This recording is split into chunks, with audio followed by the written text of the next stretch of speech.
Olá, seja muito bem-vindo e bem-vinda ao Visão Parlamentar.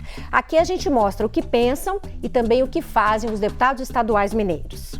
Nosso convidado de hoje é o primeiro secretário da Assembleia Legislativa, deputado Antônio Carlos Arantes, do PL, que se reelegeu deputado pela 6ª vez. Na última legislatura, Antônio Carlos Arantes ocupou o cargo de primeiro vice-presidente da Assembleia. Em legislaturas anteriores, esteve à frente por 5 vezes da Comissão de Política Agropecuária e Agroindustrial. É autor de leis como o Marco Legal das Startups, a do Queijo Minas Artesanal, a Lei da Criação da Delegacia Rural e de Combate ao Crime no Campo, além da Lei Leite Legal, que institui o Programa de Aquisição de Alimentos da Agricultura Familiar.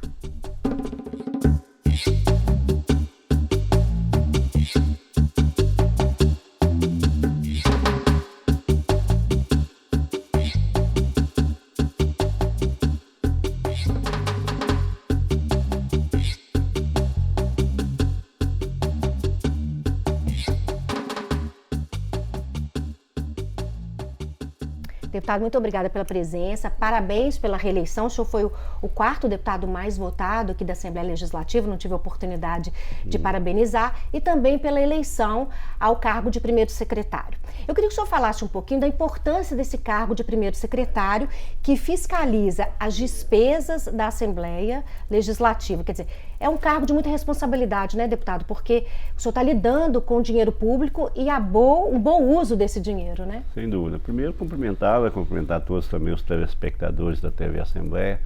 Satisfação grande poder ter esta oportunidade de poder expressar aqui nossas palavras, nossos pensamentos, aí, as nossas ações. E primeiro, eu sempre sou muito de agradecer a Deus primeiro, né? A gente tem muita fé. Eu falo que você tem Deus na frente, tem gente boa do lado, sabe, com quem você anda e trabalha bastante, não tem nada que dá errado, vai dando certo.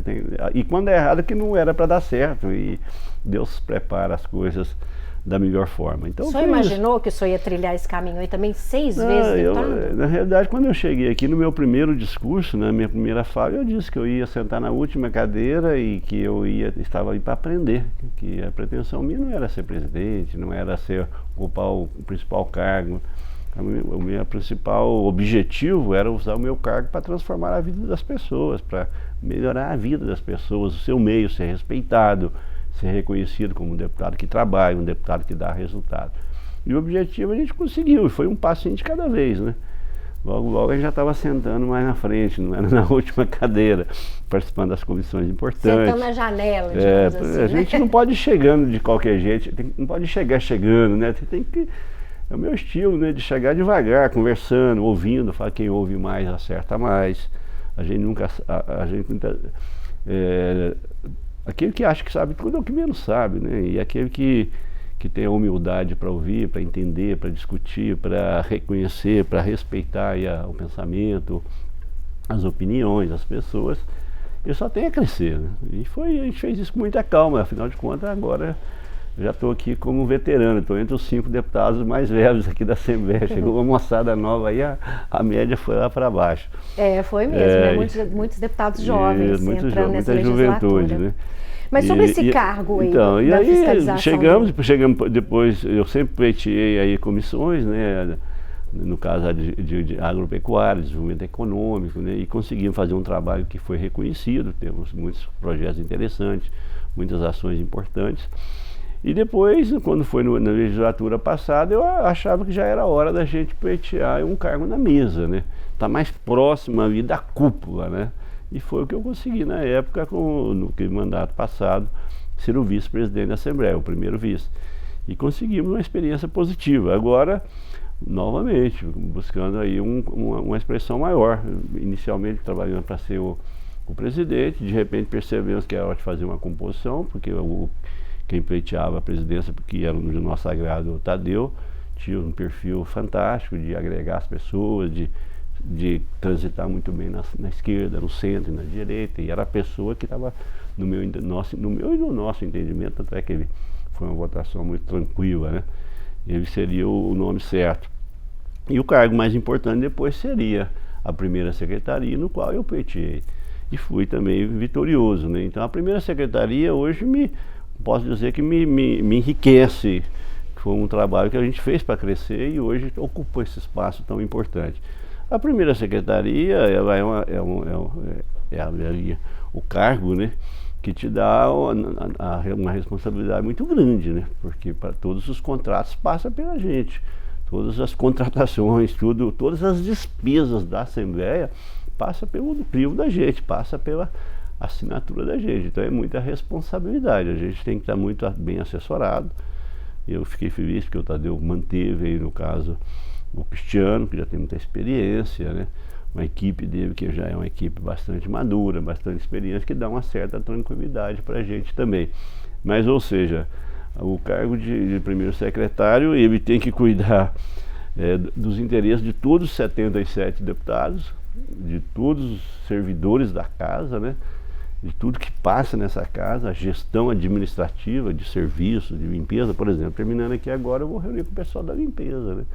O pessoal terceirizado, vou sentar com eles, junto com a deputada Ione Pinheiro, para discutir o que nós podemos melhorar, o que nós podemos avançar. E ao mesmo tempo eu tenho que trabalhar também o meu cargo de deputado estadual, que aí de mais de 119 mil votos aí, que trouxe eu para cá novamente, que eu preciso dar resultado. Então é bastante, olha, tem que trabalhar muito para acompanhar tudo. Pois é, isso me remete a uma outra pergunta curiosa a respeito do parlamentar, deputado Antônio Carlos Arantes, né? O senhor ocupou durante legislaturas anteriores e esteve à frente de várias comissões, principalmente da Comissão de Política Agropecuária e Agroindustrial. Agora, na mesa, o senhor não pode ocupar cargo nas comissões. Como é que fica, então? O senhor já está percebendo como é que o senhor vai tratar as pautas que são interesse, principalmente do campo, né, que é a área que o senhor lida mais, não podendo atuar nas comissões? Como é que vai ser isso? Na realidade, a atuação é limitada no sentido mais burocrático, né? Por exemplo, eu não posso, preciso de quórum. A minha presença não significa quórum, entendeu? Eu não conta o deputado ali no quórum. Então, queira ou não queira, para a comissão tem hora que falta um deputado e eu não sirvo. Eu posso estar lá, mas não conta. Mas ao mesmo tempo eu posso apresentar requerimentos. Eu não posso votar. Na comissão também, de repente, eu tenho um interesse daqui, um projeto interessante ali, o meu voto não existe, eu não posso votar, eu só vou poder votar em plenário.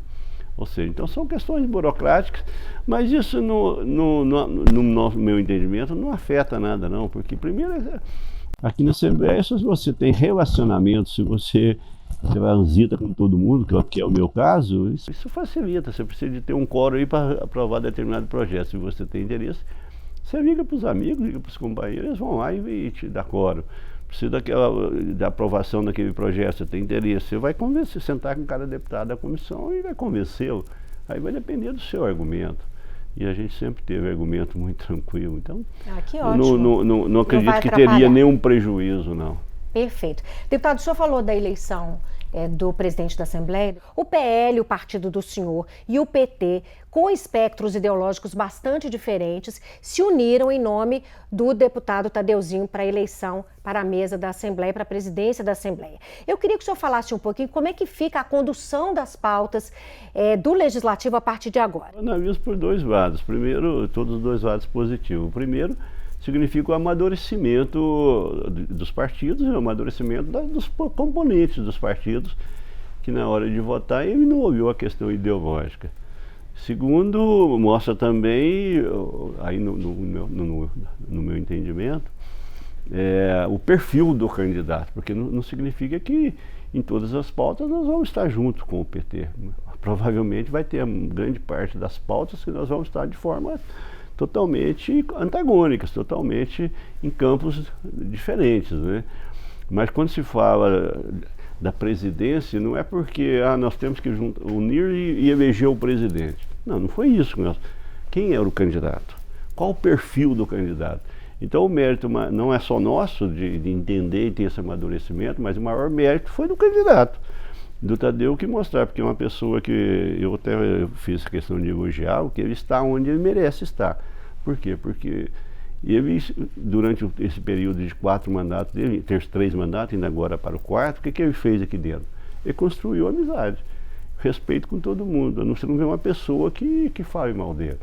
E ele chegou à presidência, essa que foi no início era uma disputa, depois foi afunilou a ponte chegar até ele, onde eu tive papel fundamental em função dessa articulação que nós tivemos no partido. Mas ele conseguiu chegar onde chegou sem criar inimizade com ninguém, sem passar por cima de ninguém. Foi um jogo muito limpo, muito transparente. Ou seja, então o maior mérito é do próprio presidente que soube construir essa vitória. Curioso que a deputada Leninha, primeira vice-presidente da Assembleia, esteve aqui no Visão Parlamentar e disse mais ou menos, em outras palavras, o que o senhor falou, que foi o nome dele, a figura dele, que foi preponderante mesmo para a decisão dos deputados. Deputado Antônio Casarantes, agora já estão sendo formados, já se formaram os blocos parlamentares e a gente já começa a ver o desenho da Assembleia a partir depois do Carnaval, já começam, né, a se definir mesmo as pautas mais importantes. Eu queria falar com o senhor sobre esses blocos parlamentares. A gente tem o bloco parlamentar de oposição, que tem 20 deputados, a gente tem o bloco governista, com 33 deputados, e o bloco Avança Minas, que o PL faz parte. Só vou citar aqui os partidos que compõem esse bloco, só para quem está em casa entender melhor. PL, Cidadania, Patriota, PSDB, PDT, MDB, PSB, Solidariedade e o PROS. Como é que esse bloco vai se comportar em relação às pautas do governador, dito que esse bloco é formado por deputados que se dizem independentes? E eu emendo já de uma vez perguntando sobre a sua postura em relação às pautas do governador Zema, já que o senhor sabe que o senhor tem uma proximidade com o governador. Na realidade, a palavra independente foi algumas pessoas que citou, mas na realidade o bloco a imprensa que diz. Mas não é verdade. Nós criamos, foi um bloco também de apoio ao governo. Na realidade, são 57 deputados, que antes inicialmente previa-se ser apenas um bloco, e nós achamos melhor dividir em dois blocos, todos dois de apoio ao governo. Não é um bloco independente, muito pelo contrário. Nós somos ali, a maioria disparada, já muito ligado ao governo, ao governador Romeu Zema, e com o propósito de ser realmente parceiros mesmo de primeira hora. E não tenho dúvida que nós estamos no caminho certo, porque o governo Romeu Zema não é nenhum governo perfeito. Mas podemos falar que é um governo extraordinário, que está fazendo um belíssimo mandato e que fará um novo grande mandato. Por quê? Porque ele já provou que é um governo que não tem ali esquema de roubalheira, é um governo que as pessoas que trabalham nele primeiro passam por uma certificação nos cargos mais importantes. São pessoas que estão altamente comprometidas com o desenvolvimento, e o resultado mostrou nas urnas. Então não temos dúvida que tem muitas pautas ainda que não foram apreciadas, que deverão ser apreciadas, e o nosso bloco terá papel fundamental, né?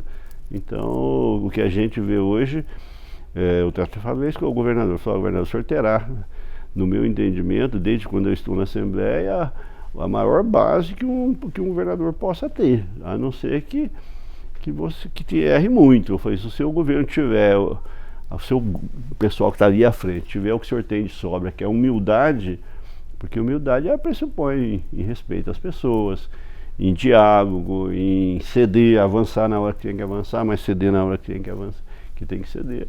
Eu não tenho dúvida que as pautas mais importantes serão apreciadas e provavelmente a maioria serão aprovadas. Então vamos lá para as pautas mais importantes, né? A gente não pode deixar de falar da adesão ao regime de recuperação fiscal, que é uma das pautas mais importantes para o governo Zema, que é para dar conta, segundo o governo, dessa dívida que Minas tem com a União, que é de cerca de 150 bilhões de reais.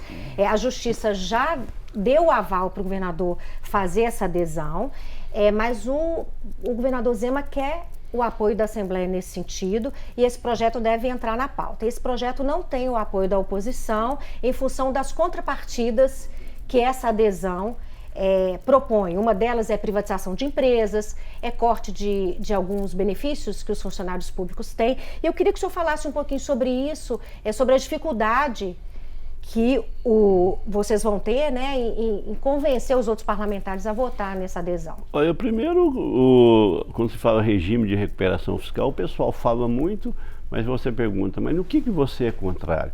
O pessoal, é que outro que vai mexer com o servidor. Em que área? Em que valores? Em que percentuais? Quais os tipos de servidores?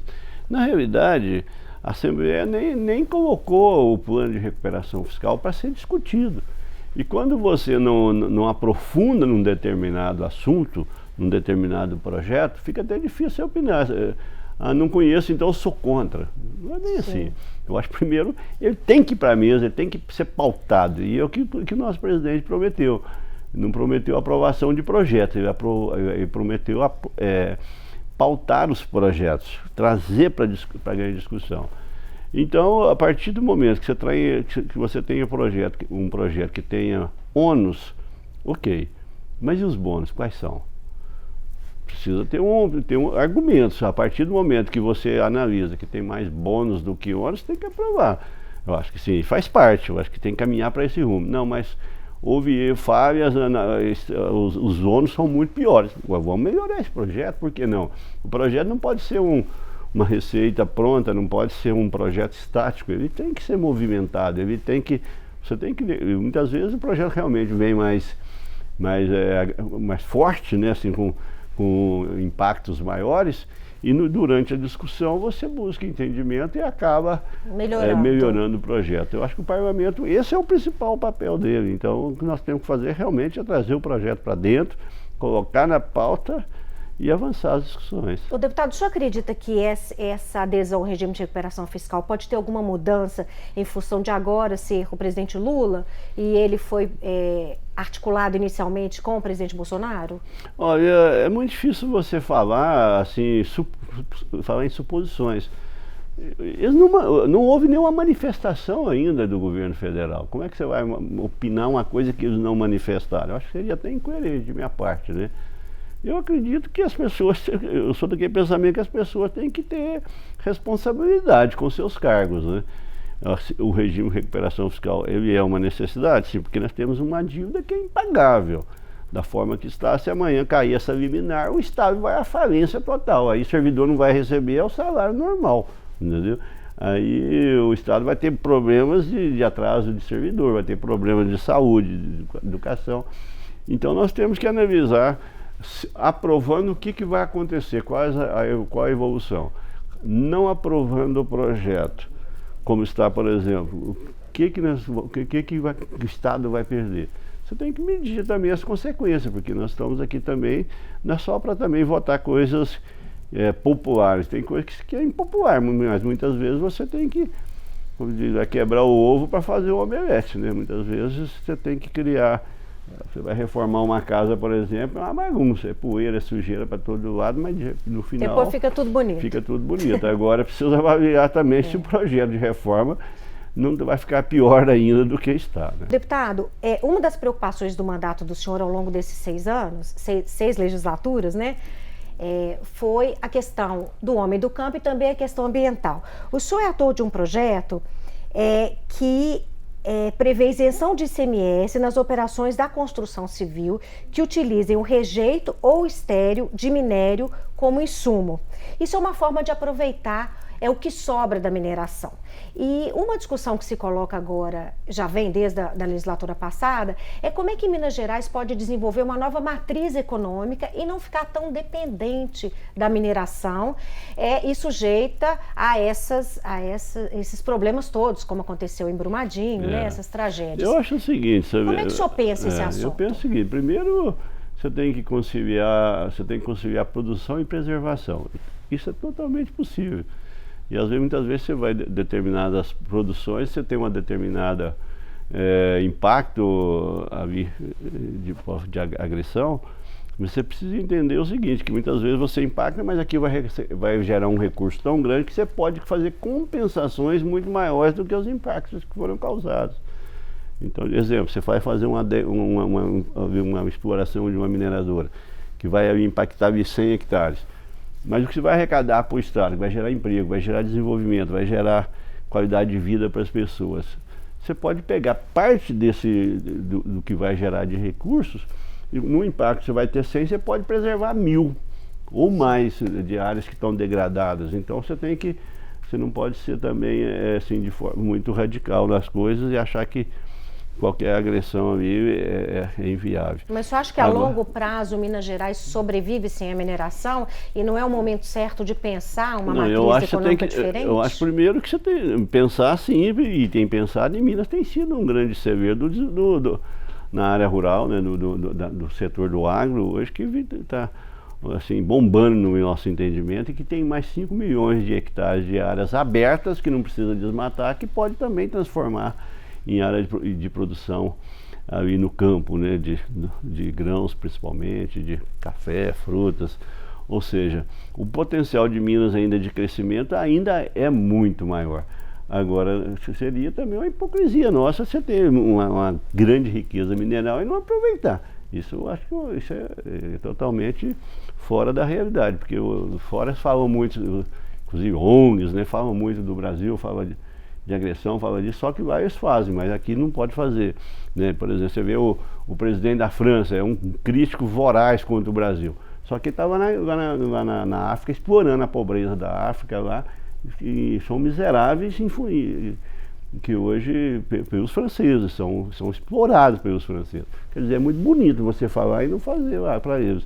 Ou seja, então o que acontece no mundo hoje assim, é uma hipocrisia muito grande, e joga uma narrativa que não é verdadeira. E o Brasil fala que tem problema, tem mineradores que exageram? Tem. Mas também tem muita mineradora consciente. Nós temos hoje um trabalho, e até as empresas, a maioria hoje do empresário, ele tá entendendo o seguinte: ou ele faz uma exploração sustentável, ou ele não vai sustentar, ele vai ter que sair fora do negócio, aí o prejuízo é muito maior, né?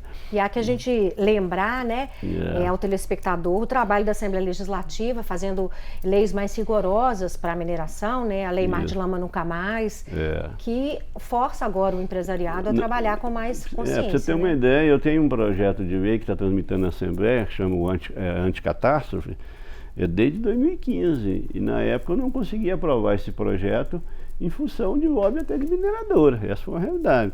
Se tivesse sido aprovado, não significa que não teria tido o acidente de Mariana e Brumadinho, mas não teria as mortes que tiveram. Porque no projeto a primeira coisa que era cortava mesmo, era você ter um pátio do lado de baixo de um depósito de rejeito igual aquele, como tinha lá um escritório, tinha refeitório. Se o projeto meu tivesse sido aprovado em 2015, aquele pessoal não estaria lá, porque não permitia, entendeu? E infelizmente não aconteceu. Esse projeto está em andamento. Mas entre os nossos projetos, que você mesmo citou aí, do aproveitamento dos resíduos da mineração para a construção civil, isso hoje já é uma realidade, e com uma qualidade fantástica. Com sentido de preservação ambiental fantástico, porque você usa aquele rejeito para fazer blocos, para fazer tijolos, com uma resistência maior do que o convencional, que é com a areia dos rios, com as pó de brita, né? Que queira ou não queira, você, para tirar uma areia, você agride o meio ambiente. Então nosso trabalho concilia preservação e ao mesmo tempo como é que eu posso falar, mais ou menos utilização, né? E gerando desenvolvimento. E hoje já é uma realidade. O nosso projeto, o que ele visa? É a questão tributária, porque até esse rejeito é tributado e não tem sentido. Perfeito. Deputado, só para a gente encerrar, o senhor tem uma grande preocupação em relação à segurança no campo, né? O senhor foi autor de leis, inclusive, que obrigam a criação de delegacias especializadas no combate ao crime no campo, né? Que tem aumentado nos últimos anos. A gente tem também uma realidade que são os deputados da chamada bancada de segurança, né?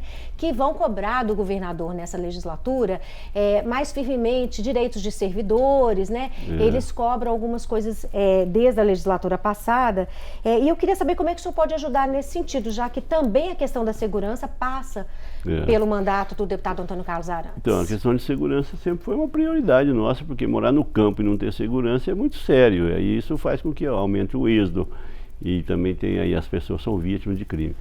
Só um número, na realidade a segurança no campo nos últimos 4 anos houve uma evolução muito grande, positiva.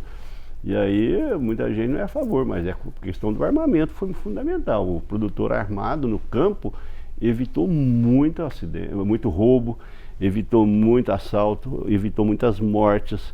Então, na realidade, se você pegar os números de crimes no campo nos 4 anos do presidente Bolsonaro, é inegável, é só olhar os números. Bolsonaro e Zema, é lógico que o Zema fez o seu papel. Se você analisar Esses 40 dias agora já teve problema, já aumentou. Com a revogação da lei do Bolsonaro, já voltou gente roubar no campo, já voltou a ter assalto. Ainda não é algo assustador como era no passado, não. Mas nos últimos 4 anos, podemos falar que os roubos, a maioria foram coibidos e realmente houve um avanço importante. Então nós vamos continuar com a nossa pauta do armamento, porque nós somos do entendimento que armar o produtor não é para matar, é para defender. Qualquer pessoa armada. Mas a pessoa que recebe aí uma arma legalizada, primeiro ele passa por um teste psicológico. Você não vai colocar uma arma na mão de bandido, não. E armamento para mim, desarmamento para mim tem que desarmar bandido, começando na favela do Rio de Janeiro, de Belo Horizonte, onde for. Isso sim. Mas o produtor tem que ter o direito e uma forma de ter segurança no campo o produtor está protegido. Deputado, muito obrigada pela entrevista, pelo senhor ter compartilhado a experiência do senhor e as expectativas para esse mandato. Muito obrigada. Eu conversei com o deputado Antônio Carlos Arantes, o primeiro secretário da Assembleia. Se você quiser rever a entrevista, é só acessar o nosso portal, almg.gov.br. Muito obrigada pela sua companhia e até a próxima.